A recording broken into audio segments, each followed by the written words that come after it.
Bir müddətdir ki, dünya bazarında qızılın qiymətində ucuzlaşma müşahidə olunurdu. Son bir neçə gündə isə qiymətlər bir qədər sabitləşdi. Həftənin ilk iş günü birjalar açıldıqdan sonra qızıl və gümüşün qiymətləri yenidən qismən yüksəlməyə başladı. Bəs gələcək günlərdə qızıl ucuzlaşacaq yoxsa bahalaşma davam edəcək? Mövzu ilə bağlı suallarımızı iqtisadçı ekspert Akif Nəsirli cavablandırıb. Qızılın qiymətinin bundan sonra hansı performans göstərəcəyini proqnozlaşdırmaqdan ötürü onun bahalaşmasının və arada nə üçün ucuzlaşmasının səbəbini müəyyənləşdirmək lazımdır.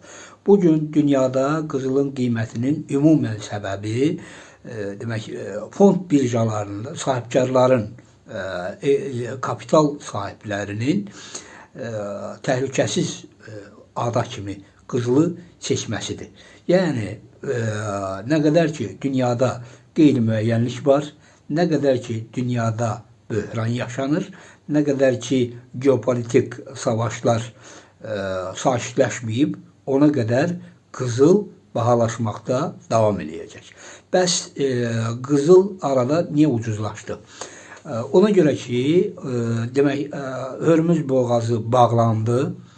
Körfəz ölkələrində likvidlik problemi yaşandı. Yəni, Körfəz ölkələrinin gündəlik valyuta təminatı var, hansı ki, o təminat onların həyat şəraitini təmin edir.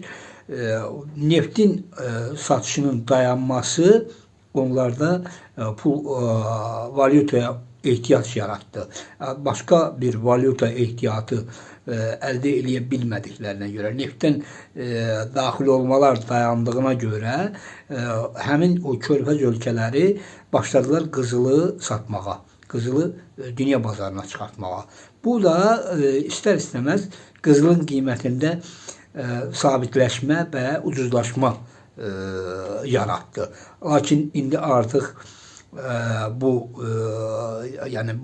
problem qismən də olsa aradan qaldırıldı və yenidən qızılın qiymətində bahalaşma tendensiyaları yarandı. Yəni, ola bilsin ki, gələcəkdə də hansısa bir məqamda qızılın qiymətində sabitləşmə, hətta bir qədər də ucuzlaşma müşahidə olunsun. Amma bu o demək deyil ki, qızılın qiyməti davamlı olaraq ucuzlaşacaqdır. Bu baş verməyəcəkdir. Qızılın qiyməti yaxın bir ildə, bu ilin sonuna qədər ucuzlaşma ehtimalı çox aşağıdır. Çünki dünyada dediyim kimi qeyri-sabitlik hökm sürəcəkdir. Bu da iqtisadi böhrana səbəb olur və bu böhran şəraitində də kapitalın yuxarıda qeyd elədiyimiz kimi ən etibarlı, ən sakit limanı qızıl və qızıldır, gümüşdür və digər qiymətli əşyalardır. Ona görə də sahibkarların qiymətli daş-qaşa, əşya, xüsusilə qızıla yönəlməsi hələ bundan sonra da davam edəcəkdir.